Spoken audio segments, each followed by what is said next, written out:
Jo Ann, so good to see you again. It's been too long since we have connected, and I'm so happy to have you on the Pro2 CMO podcast. This is officially podcast number 6, so we're still early days, and I appreciate your time. But the goal of what we're doing here is to help marketers, right? Be they, entry level up through director level, understand how to build a career so that at some point in time they can become a chief marketing officer, right? If that's the goal, how do you get there? And we see too often in our work, which is marketing executive search, people who have mismanaged their career and then get stuck at director, or typically director levels, where you get stuck if you have made mistakes along the way. And so how do we help future generations to give them advice to help them get there, and also help them not make the mistakes that others may have made? So you've been a 2-time or 3-time CMO in your life. So tell me a little bit about your story, and you've done it for really different companies, which I think is fascinating, which shows the breadth of your skills. So talk a little bit about your background. Oh, thanks. And it's great to see you, Bob. And we've been friends for a long time through the AMA. I would say my career has been a long and windy road, to quote Paul McCartney and the Beatles. I never imagined when I would start at McDonald's and become a star. I was a store area representative, which meant I gave the birthday parties and wore the hamburger costume, that would create a lifelong love of marketing. And what I learned from the early days at McDonald's was I loved iconic brands. I loved being in the hospitality industry and serving others. And I loved marketing and the relationships. So as a result, in college, I got a PR and communications degree, landed my first job at Captain D's and Shoney's, and was there for 5 years. And really, in that area, I learned so much about working with franchisees. I learned about how important marketing is, and for every dollar you spend, you have to generate a return, and it could be no less than $3 for every dollar you spend. So that early training really helped me through my career. I ended up at Honey Baked Ham, and I was there for 16 years. I started as a marketing manager and worked my way up to CMO. And what I loved about that experience was a beloved consumer brand. We were in hyper growth when I was there. There were 75 stores. Now Honey Baked Ham has around 700 stores. So got to be a part of the growth for that brand. Left though, I was there for a while, left and went to Arby's Restaurant Group and headed up brand and communications. Loved that, loved being a part of a big global iconic brand, but was wooed away by a company called Interface, which is a global flooring company that's based here but has operations across the world, and really wanted that global experience. And also Interface is a company that's filled with purpose. It's a sustainability leader, so that part of Interface really attracted me. From there, I went back to Honey Baked Ham, and after that, and got to continue the growth with Honey Baked Ham. And then now, as you know, I'm with Georgia State, and this is probably my favorite chapter of the career. So there's a lot to unpack there, right? So let's kind of look at a few things. But one of the things that you said is that you started Honey Baked Ham as a marketing manager and ultimately ended up as the CMO, right? So that was at least 2, maybe 3 or 4 promotions along the way, right? And one of the challenges we see with people who are making mistakes, right? And I spoke to a candidate just the other day where he had gotten to a VP level and he'd never received a promotion inside of the company that he was in. And I asked him about it because, and the only reason I'm talking to him is because he's very niche industry for our client, very specific, what we're looking for. The universe of talent is not that big, but normally we wouldn't even talk to someone with that many career transitions.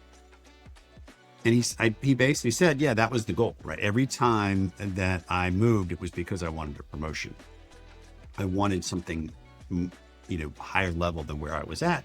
And all this, he had relatively short stints, meaning 3 years, 4 years at each place, right? And so talk about, from your perspective, both as, the CMO, right? The person who got from, manager level up to CMO, and then also as a hiring manager, right? How do you look at people's background, people's careers? What does making sure that you've been promoted inside an organization show, right? From that perspective. Yeah, I think being promoted within a company, it's really hard to get promoted within a company. But what it shows, if you have and you have that progression, that you have added value, that you've built relationships, that people, your bosses want you to be there and they don't want to lose you. So within a company, if you're able to be promoted, and I went from marketing manager to senior marketing manager to director to senior director to VP, and then ultimately CMO. So I got 6 promotions during the 16 years. And I'd say for people who are navigating either joining the workforce or who are in the workforce, if you want to really become a CMO, the loyalty and being able to be promoted within a company, to me, shows how that you're a trustworthy, loyal, hardworking, valuable employee, and that you can translate those skills to somewhere else. I'd say when I'm looking at resumes and hiring, if somebody has jumped around a lot, I'd put that resume in the the no pile, because they're probably not going to be with you very long. Yeah, it's interesting. It's really coming back up in our world, is a lot right now. And it's coming up a lot right now relative to what happened during COVID. And a lot of people moved around. And we've always looked at it as, we want everywhere that you've been to be at least 3 years. And we give everybody one mistake, right? Everyone's going to have something that happened in their life.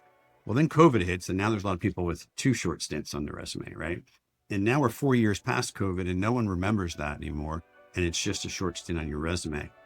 And then you look at the younger generation, right? The generation that's coming out of school, and they have a lot more, they move around more than previous generations, right? And so how is that going to impact their career down the road? And I think it's really important to understand that when you're promoted, you've shown everything that you've talked about, and you're showing, first of all, that you drove results, right? They moved the person up that was able to exceed expectations. And then they moved the person up that also was able to do that in a way that got along with others, right? And so now if you were promoted and you had 4, 5, 6, 7 other peers that could have gotten that job, but you got it instead, that's a real validation to your next employer that you're someone that's valuable to have on the team. And the opposite's true, right? If you've never been promoted, that's a real red flag. Completely agree. I think it takes, well, when you start a job, it takes a year just to get to know people, build those relationships.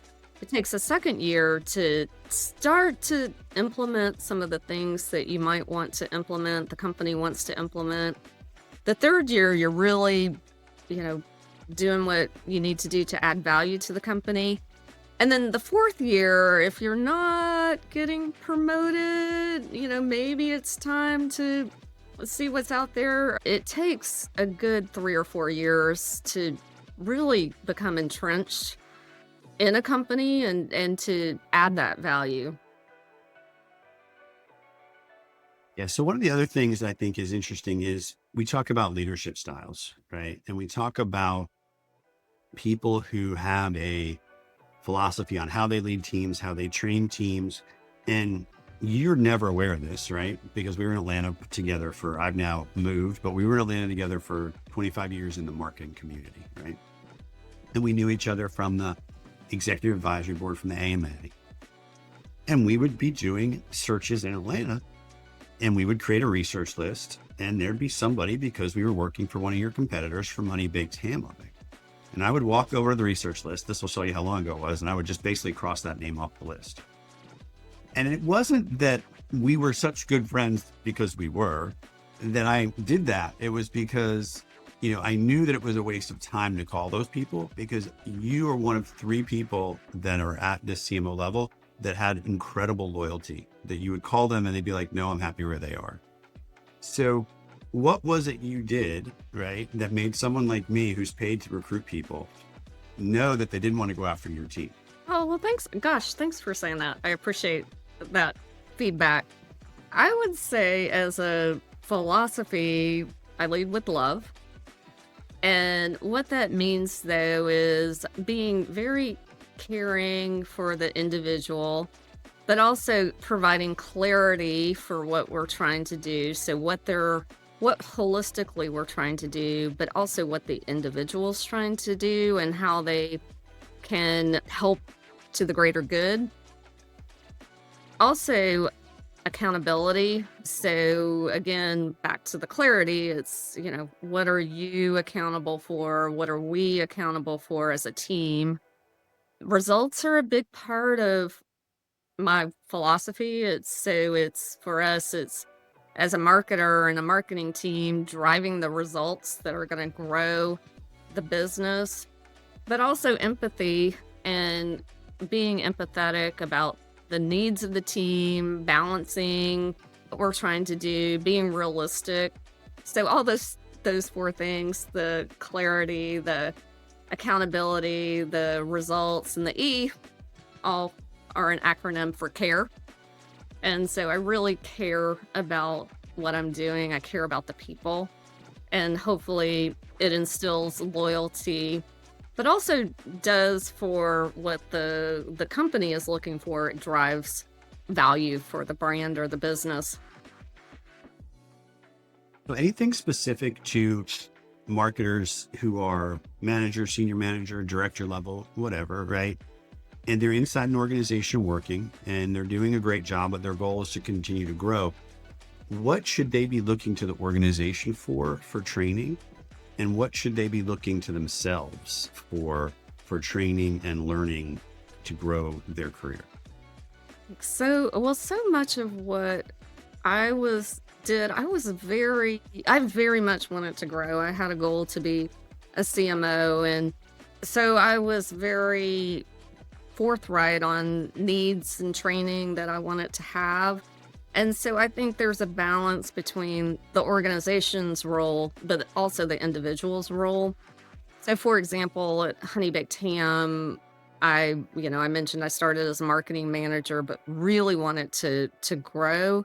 And so I went one day, Mercer University was right down the street, and just walked in to Mercer, got an appointment with the dean, and uh, enrolled in an executive MBA program, and was able to get Honey Baked to pay for it. And that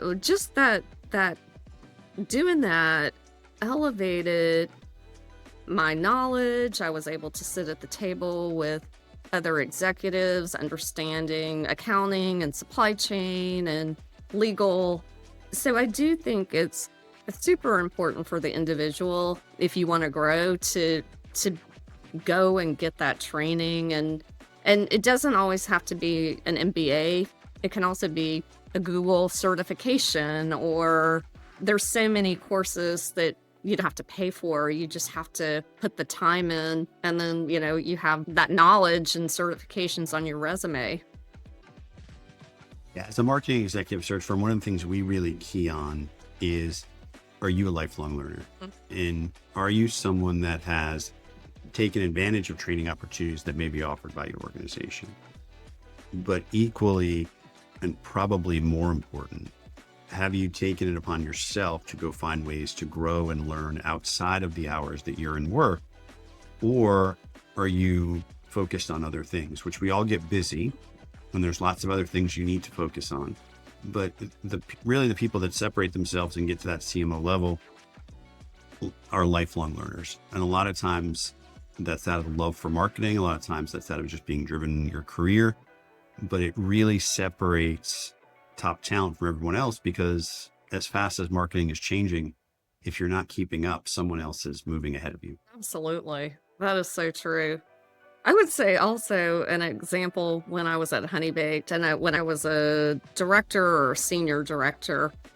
One day I wasn't getting the mentorship I needed and was reading the Atlanta Business Chronicle and saw an article from Ken Bernhardt, who was writing about marketing trends. And I cold called him and asked him if he would be my mentor. And he was kind of like, I don't know you, but how about we go to lunch? And, but from that call and, just building a relationship, Ken is somebody I talk to almost every day.